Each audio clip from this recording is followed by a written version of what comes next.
Hello, everyone. So we're from Titos and Titas Academy. I'm Tita Pebbles. This is Tito Aaron.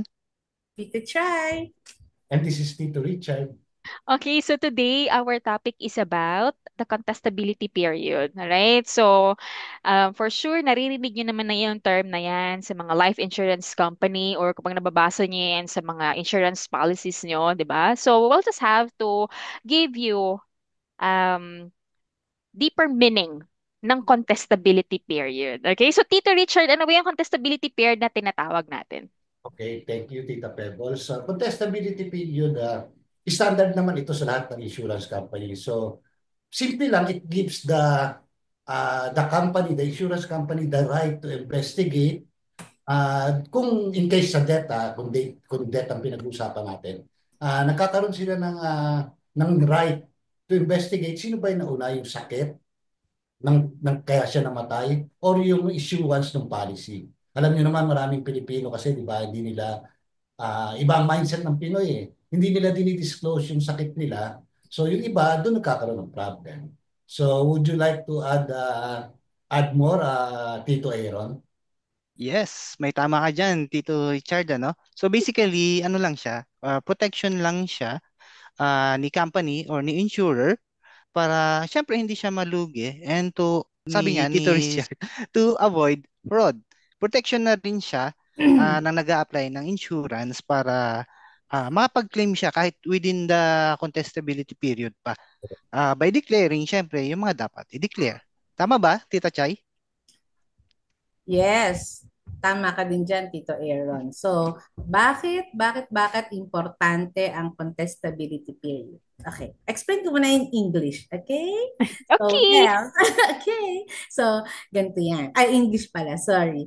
When you apply for the insurance, the premium you pay are based on the risk of the insurance company is taking on. So this risk assessment relies heavily on the details you provide about your health, lifestyle, and other relevant factors.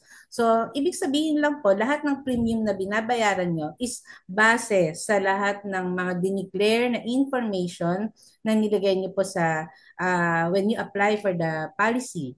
So, doon po sila magbe-base ang insurance company magbe-base sa yung health, and lifestyle and the other relevant factors na binanggit nyo. So, ayun, tama po si Tito Richard na ang tanong, sino ang nauna? Ang policy o ang sakit?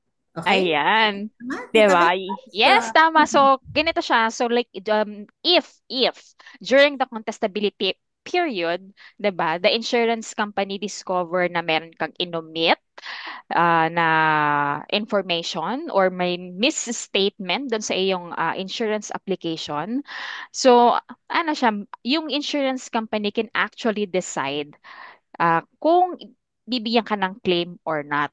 So it's really important sa lahat ng ating mga um, policy owners or yung mga may balak na kumuha ng insurance application in the future na maging honest and be transparent. Kung meron kayong sakit, i-declare nyo.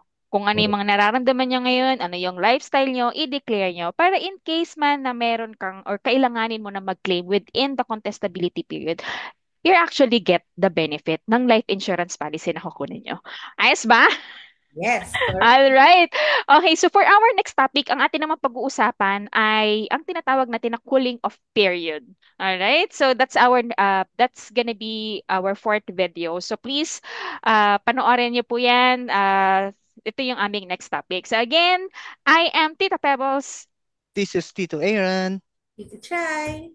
And this is Tito Richard, and And welcome we're to from and okay, And one, two, three. welcome. And we're from And Titos. Teka, hindi na naman tayo sabay-sabay. Okay, one, two, three.